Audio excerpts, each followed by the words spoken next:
Mahigit 100,000 pisong halaga ng hinihinalang shabu ang nasabat sa buy-bus operation ng Taguig PNP sa Barangay Sembo, Taguig City. Patrolwoman Mika May Bahiwag sa report. Arestado ang isang 24 anyos na street-level drug personality sa ikinasang buy-bus operation ng Taguig City Police Station sa Barangay Sembo, Taguig City.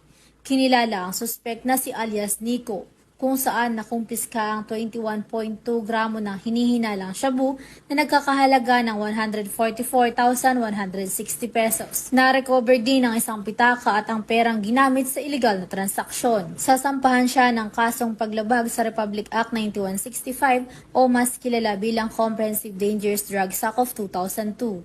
Kasalukuyan namang nakadetine ang suspect sa custodial facility ng nasabing presinto. Mula dito sa Camp Bagong Diwa, ako po ang iyong PNN correspondent, Patrolwoman Mika May Bahiwag, alagad ng batas, tagataguyod ng Balitang Pulis.